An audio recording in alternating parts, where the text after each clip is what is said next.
Hello everyone, welcome back to the channel.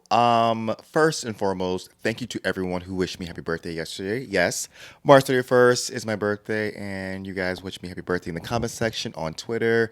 I personally greatly appreciate that. Thank you so much. If you want to see what I did, I went to Jollibee, hung out with my friends, I took some pictures. They're on my Twitter, IG. Come on over. Also, come on over to Patreon. Come on over to Patreon, help support the channel, help support your boy. I have exclusive content on there. New stuff goes up all the time. And yeah, let's get today's video. Now, today's video, we're going through this, I guess a thread or a post on this app called Amino. Now, this is not sponsored, but there's this post about, well, the title is Fan Service, the Good, the Bad, and the Ugly. That's why I named my video that title. They have like all these, I guess, bullet points and a little blurb underneath. We're gonna go through each and kind of discuss and give our opinions. Give my opinion. You guys will hopefully also give your opinions in the comment section below about these points. I plan on doing a follow up video because I believe this fan service has to do with the actors outside of the shows.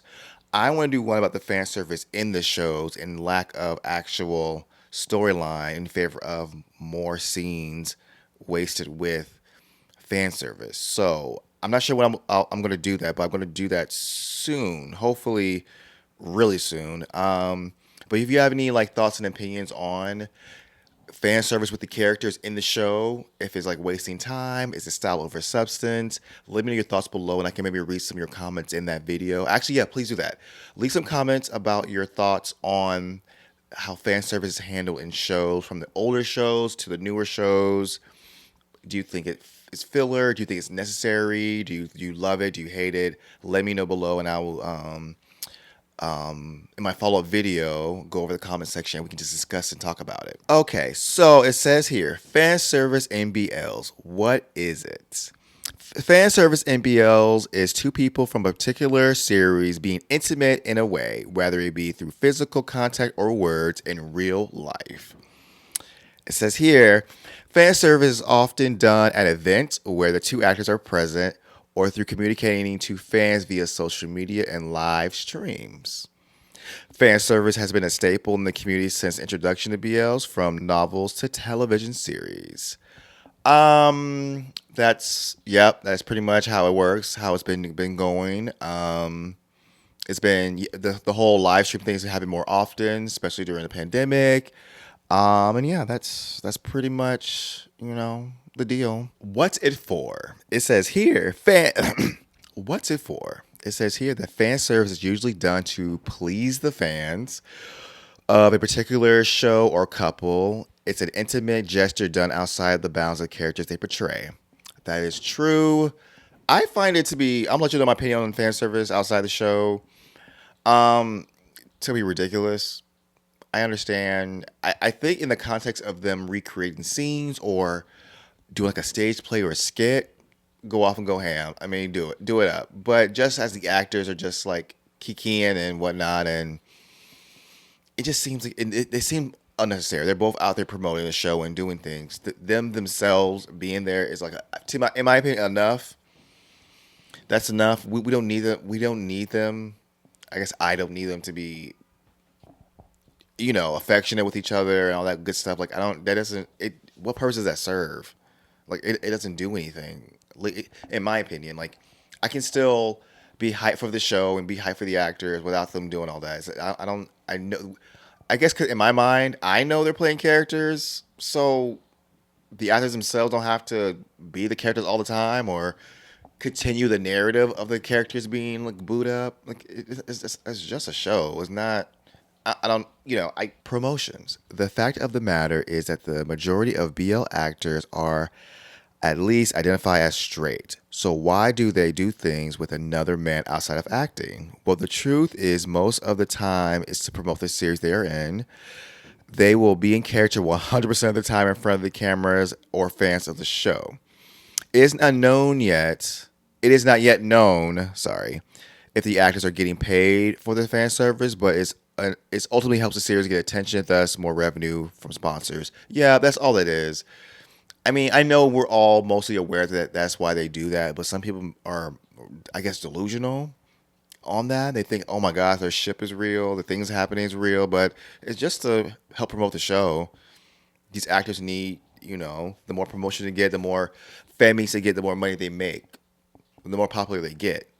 It's a process, a marketing ploy. And that's exactly what that is. It's also done to promote themselves. Usually, new actors take on the roles in BLs to build up their following.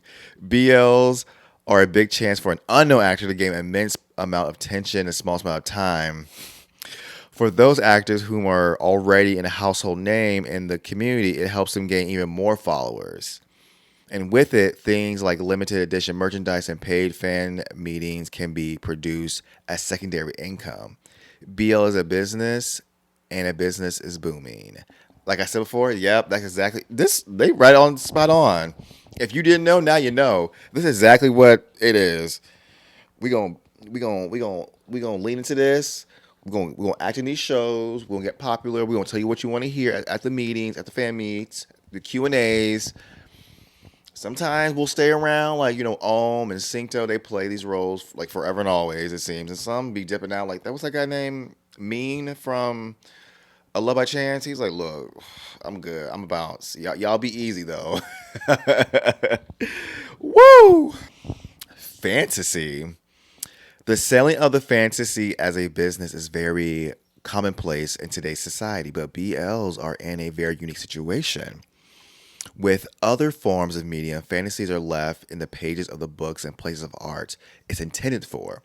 What BLs are doing really changes the way that we interact with said fantasies, be it in an unhealthy way. Ooh, fan service takes the fantasy or piece of art and materializes into the real world. But with this, expectations are created and ultimately false narratives are as well. Oh my gosh.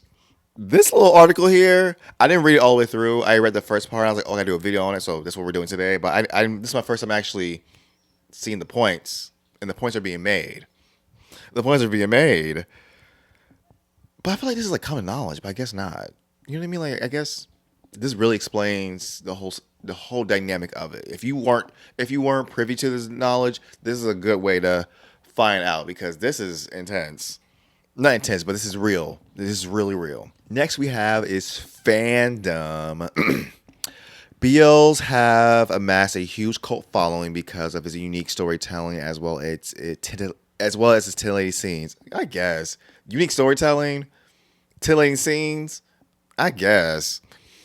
But with any fandom, toxicity is present. Because of the intimacy of the fan service, there's an unhealthy obsession culture that is created. Fans of innate desires for the actors who portray their roles to be in love in real life, and fan service only puts a period on already floundering thoughts. Because of this, an almost reverse closet is created for the actors that have to hide in the fact that they are straight to sell it even further. Ew. It's even worse if said actor already has a girlfriend. The fans will tend to send hate and even try to break them up. That is true, and it's disgusting. Of course, this is not indicative of all fans of BL being this way. That's true. Most fans just want to see their favorite actors flourish. All right. Harmless ships are created as cute what if scenarios, but they ultimately never stay further than that. I mean, they're right. Sometimes these fans be going buck wild, attacking the family members, attacking the loved ones, attacking the girlfriends of these actors if they don't do what they need them to do or want them to do.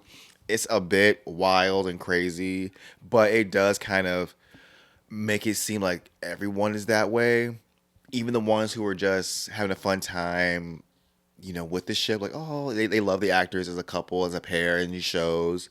That doesn't mean they believe that they should be together and they can't have their own personal lives. So this is spot on. Spot on. The ugly side of skinship. Despite fan service being another form of acting, there have been cases where actors have fallen for their on-screen significant others. Oh my gosh. Is that Oh, what's it called? Mew and Art? Is that what they're talking about? While their off-screen chemistry boomed in the fans' eyes because of it, it's created a confusing, complicated situation for both parties as it's a one-sided situation, ultimately leading to confrontation as well as them almost risking their own acting careers. This could be chalked up to both actors being new to working in BL, but the fact that the line of the intimacy and fan service crosses is very blurry, even to the actors. Is that true? I mean, this must be talking about that Mew and Art thing. Like, I barely know what's going on with that, but from my understanding, they played a couple. Now it was kind of like a weird situation between the two. I don't know anything about that really. I just know from what my peers have told me, but this must be talking about that because I personally don't know any cases of this happening, but you guys can let me know. I mean, I guess stars falling in love with each other happens, but it being one sided type of thing, I don't know if that's how common that is. But it's to me, it's realistic. You can like fall for anyone in any situation and be one sided. So I guess it's true. But like, do we have the knowledge of it? Is it common knowledge? That's kind of what I want to know. Do you guys know of any actors who in this genre who has been like booed up with someone in the show and then they kind of like want to be booed up in real life, but is like rejected? You guys let me know. All right. The last point is called the hardest pill to swallow. In conclusion, the state of fan service is tricky. We have this business that manufactures intimacy in the real life setting, creates an illusion of love, and can be interpreted as factual, but it's ultimately a hyperbole. Is ultimately hyperbole. Do I know that word? What does that word mean? Because of this, the community is in a constant state of confusion, which is good for the business but questionable for everyone else. Ultimately, fan service should be taken with a grain of salt. That is true. Though I do not wish to take that fantasy away from anyone at the end of the day. BL is a hobby that one enjoys. It's a comfort food for the soul, and how you interpret it is completely yours to do so.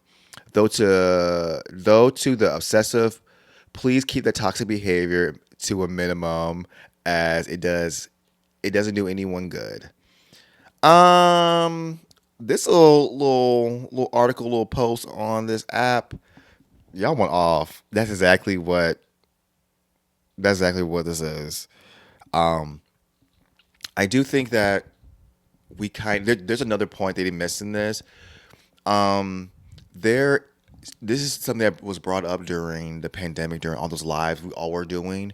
It seems like we were all putting these actors, producers, writers, everyone who we had lives with, live interviews with, and like meet and greets like that on live.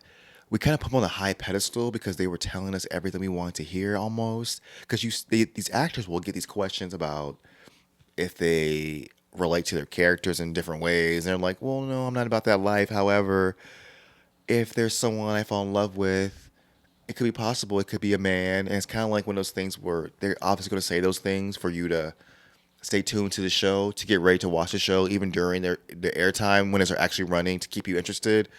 It's all marketing. And I think having these lives kind of, we were like kissing their butt a lot. And they were also, especially when we were doing it with the Filipino teams and actors and all that good stuff, it seemed like we were just, I don't know, praising them nonstop. And I feel like it goes along with this with on the fan side to kind of realize that we can appreciate the alley ship that these showrunners and actors showcase. Like they could be like gay rights all day, but we should like not hold them to that because sometimes, as we've seen, some stuff went to the left and some stuff go to the right, and sometimes they ain't really with it. They just with that paycheck.